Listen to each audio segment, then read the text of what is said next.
Jairete, Salwete. El día de hoy, en un nuevo video de Lazos Lingüísticos, hablaremos sobre el griego clásico y el latín, dos de las lenguas extintas más famosas. Mencionaremos algunos datos interesantes sobre ellas, su importancia hasta la actualidad y qué significa que ya no sean consideradas oficialmente como lenguas vivas. Nos toca empezar con el griego antiguo. Como es común en el estudio de idiomas, no puede solamente hablarse de una lengua a secas. El griego antiguo contaba con diferentes dialectos que, aunque eran mutuamente inteligibles, es decir, que se podían entender entre ellos sin problemas, llegaron hasta el día de hoy con nombres y definiciones distintivas. Para ilustrar esto, la Ilíada está escrita en griego homérico, que es previo, por ejemplo, al griego ático de las obras de Platón o Aristóteles, o el griego eólico de la poetisa Safo de Lesbos. El griego antiguo también es parte de la familia indoeuropea de lenguas. En su caso, pertenece a la familia griega o helénica. Esta familia está estrechamente emparentada con el latín o el sánscrito. De hecho, el descubrimiento de los parecidos entre estas tres lenguas permitió la teorización sobre la enorme familia de idiomas ahora conocida como indoeuropea. Debido a que el griego antiguo tiene relación directa con el latín, también la tiene con el español. La base del alfabeto latino es el alfabeto griego. Varios de los símbolos que aparecen en el mismo han tenido apenas variaciones en el alfabeto que se utiliza hoy para el español. Alfa pasa a, beta pasa a B, tau pasa a T, entre otros ejemplos más. Claro que hay diferencias. Una de las más interesantes es la de los espíritus o aspiraciones, que se indicaban cuando una palabra empezaba en vocal. Este simulaba una H inglesa, como una H. Podíamos tener palabras como ethos sin espíritu o hexis con espíritu. Además, el español está fuertemente influenciado de manera etimológica por vocablos del griego antiguo. Pongamos algunos ejemplos. Teléfono viene de tele y foné, una voz a lo lejos. Filosofía viene de filos y sofía, amor por la sabiduría. Semáforo viene de sema y foro, aquello que lleva signos. O, para poner un ejemplo parecido al último, fósforo, el que lleva luz. No obstante, el griego antiguo no es la única lengua clásica de importancia en el mundo. Veamos ahora otra lengua de suma importancia en las sociedades occidentales, el latín. Hoy en día se estudian dos tipos de latín, el clásico y el eclesiástico. La diferencia de ambos se restringe básicamente en el ámbito fonético.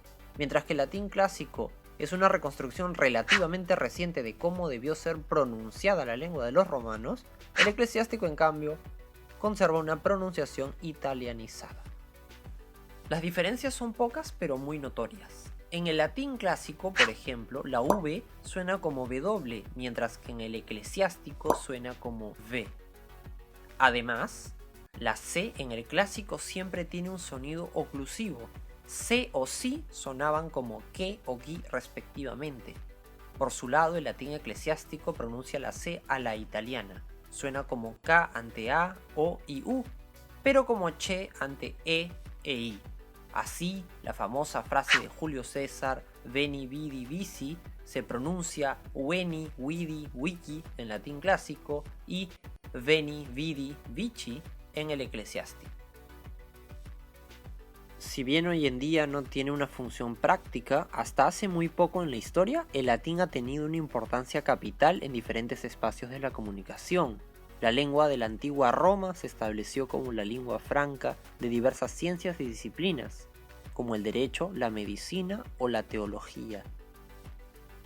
Pero si el latín se ha usado hasta apenas hace un par de siglos atrás, ¿por qué se tiende a considerar al latín como una reliquia, como una lengua que ha muerto hace mucho? En otras palabras, ¿qué significa que éste haya muerto? Cuando hablamos de la muerte de lenguas como el griego clásico o el latín, no nos referimos a la descontinuación de su uso, sino más bien a la carencia de hablantes que las tienen como maternas. Estas lenguas están muertas porque no hay nadie aquí que las aprenda como su primer idioma. Pero, ¿hasta qué punto es la palabra muerte pertinente para el destino que tuvieron estas lenguas? La metáfora biológica, es decir, considerar a las lenguas humanas como seres vivos que tienen lenguas hijas y que mueren, no es del todo exacta. Se suele considerar al latín como la madre de las lenguas romances, como si el francés, español o italiano fuesen una suerte de legado. Pero no funciona así. El latín se convirtió él mismo en las lenguas que se hablan hoy en día. Decimos que está muerto porque ha cambiado lo suficiente en el tiempo como para que hoy lo consideremos una lengua diferente a la que estamos hablando. Lo mismo sucede con el griego antiguo.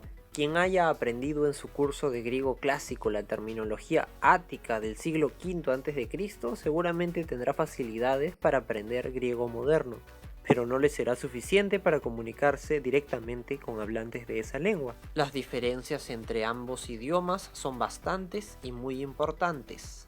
Les damos las gracias por ver este video. Si les pareció interesante esta información, no se olviden de darle al me gusta, compartir el video y suscribirse para que puedan tener acceso constante a este contenido. Nos vemos en otro video de Lazos Lingüísticos.